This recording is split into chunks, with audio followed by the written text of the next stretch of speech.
Namaste and welcome viewers. This is Business at 9. I'm Ashish Parekh. Let's begin with our top focus this hour. Singtel plans to sell 0.8% stake in Bharti Airtel via its Singapore unit in a block deal. This is, of course, a big update that's coming in right now. JP Morgan will act as the sole broker of the deal. In fact, my colleague Anurag Joshi joins us with more. Pastel Limited, a unit of Singapore telecom firm Singtel, will sell a part of its equity in Bharti Airtel through a block deal tomorrow.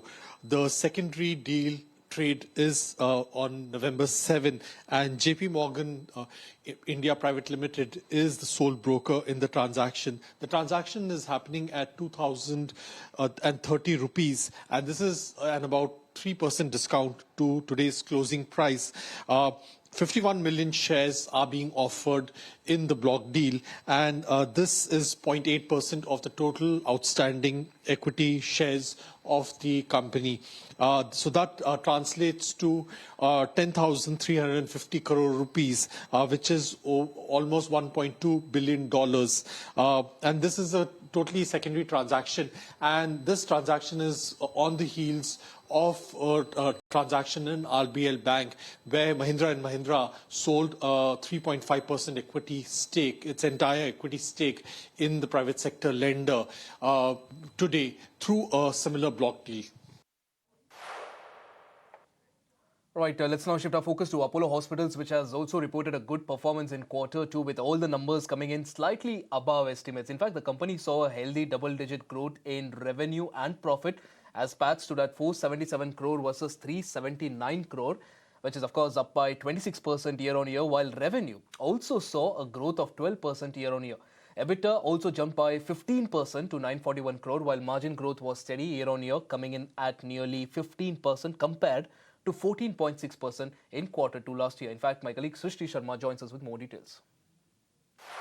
Well, yes, good set has been reported by Apollo Hospitals in Q2 FY26, wherein in terms of the scorecard, all the numbers are slightly above our estimate at ET now. The revenue has seen a jump of almost 13% on a YY basis. Net profit did surge 26%, coming in at 477 odd crores, while the margins have also seen a slight improvement, and 14.9% is what the company has reported. In terms of the segmental performance, is the Apollo Healthco that has reported a surge of 17% on a YY basis. The numbers are tad bit better than what the street was penciling in. The GMV of the Apollo 24/7 stood at 723 odd crores, in line to the estimates. In terms of the healthcare services, though this time around the occupancy has declined on a YY basis, but yes, we all know that is the newer facilities that have come on board for Apollo Hospitals, so maybe one of the factors. But 69% is what the company has reported. It was a high base in Q2 FY25 due to the seasonal medical admissions, is what the company is highlighting. 1% of the revenue impact was there due to the reduction in the Bangladesh patients. In terms of the Apollo health and lifestyle business, the diagnostic revenue stood at 183 crores, which indeed is also healthy. Apollo Healthco division, herein the offline pharmacy revenue stood at 2,335 crores, while 186 new stores have been added over here, totaling the overall store count to 1,628 stores.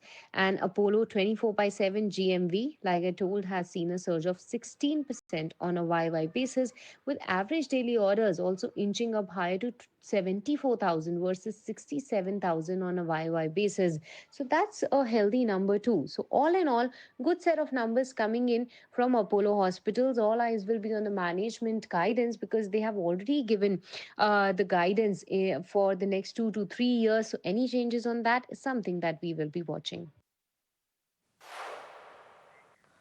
And moving on now, as per sources, government is likely to announce the next generation customs reforms in the upcoming budget. Now, Finance Ministry has, of course, held a discussion with industry and stakeholders on the new reform measures as well. For more on this, let's go across to my colleague Prakash Priyadarshi. Well, this is going to be very crucial for the industry, as the government is likely to announce next generation custom reforms in the upcoming budget.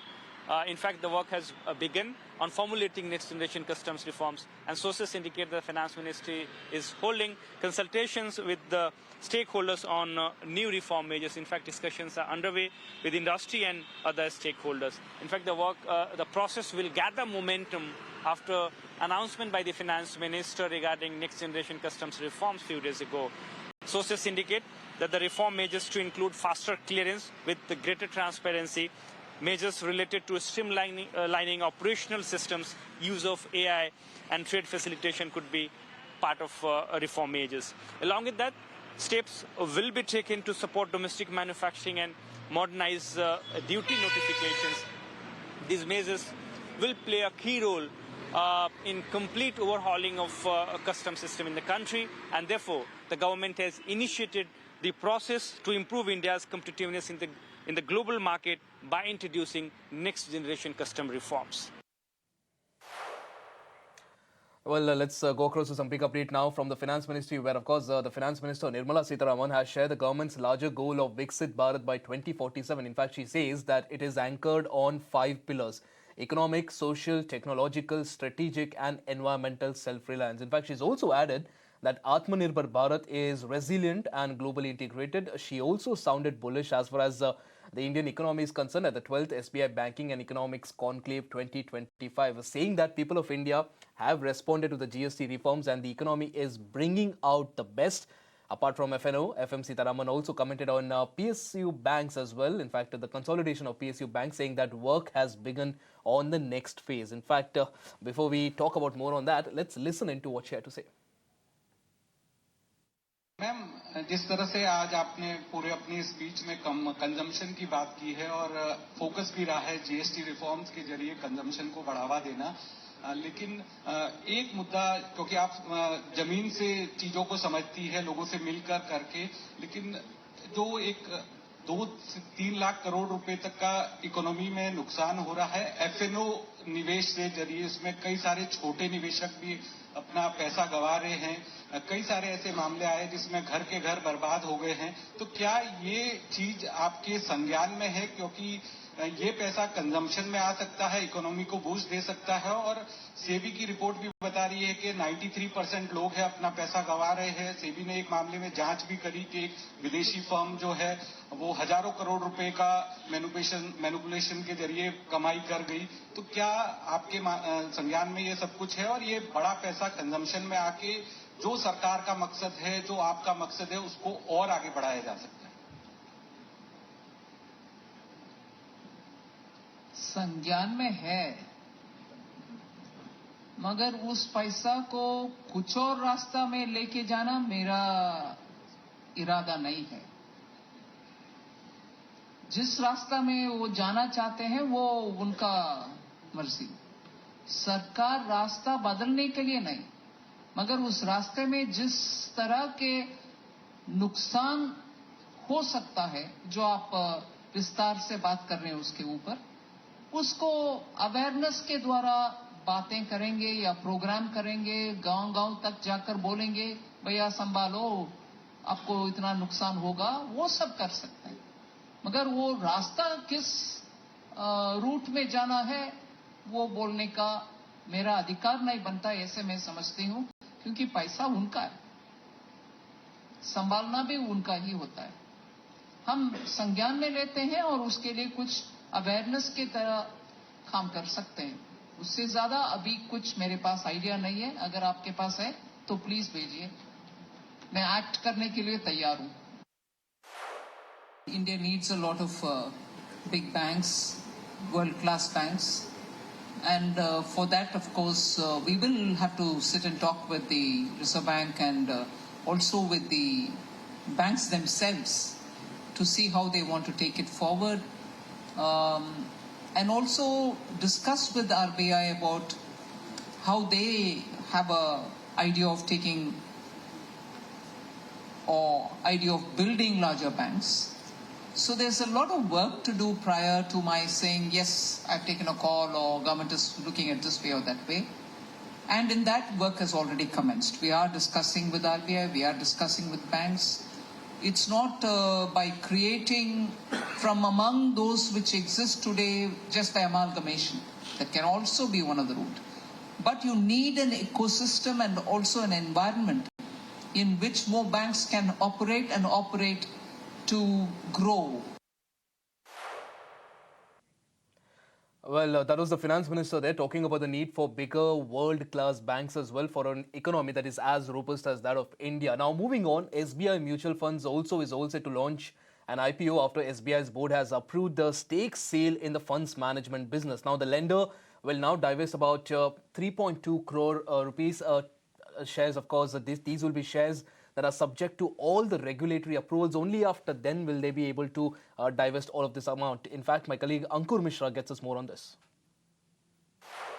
Yes, after postponing several times, now SBI Mutual Fund IPO may be a reality soon because the Executive Committee Board of State Bank of India has now approved selling 3.2 crore shares via IPO. Now, this divestment equals to around 6.3% stake of SBI Funds Management equity capital.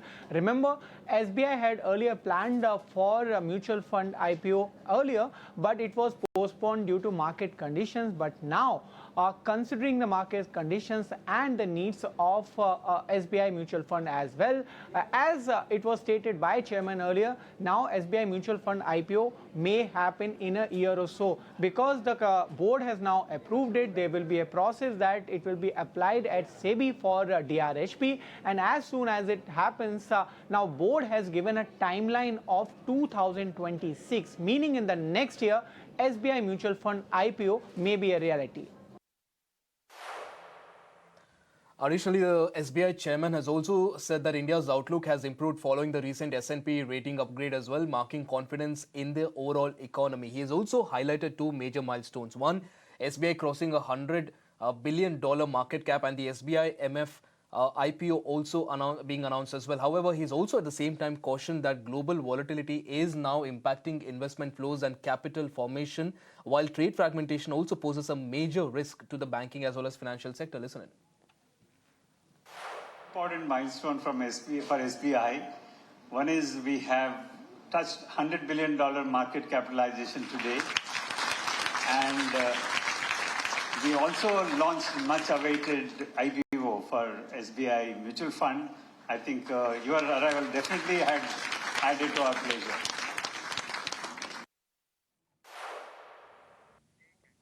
Now, PhysicsWallah's initial public offering IPO has officially made its two founders billionaires. The EdTech giant, backed by Westbridge, set its IPO price band at 103 to 109 per share, valuing the company at a staggering 31,000 crore at the upper end. We caught up with the two founders. Listen in to what they had to say. इब्डा को मैं देखूं तो FY23 से FY25 का आप इब्डा देखोगे तो 90% grow हुआ है, बट इसके साथ क्या इंटरेस्टिंग है कि रेवेन्यू भी 97% कैगर से ग्रो हुआ है FY23 से 25 में. तो 4 गुना मेरे रेवेन्यू ग्रो किए हैं, 4 गुना मेरे इब्डा ग्रो किए हैं, कैश लेवल प्रॉफिटेबिलिटी है. So of course ऑफलाइन के अंदर it takes 24 months for a center to make break even. Online is hugely and fairly profitable. Offline profitability is coming along. It's a compounding story. It will take 6-7 years to reach that steady state 18% margin. Well, fresh billionaires, they're sounding optimistic. We'll, of course, keep getting you more details on that and a lot more. But before that, time for a short break. We'll be right back.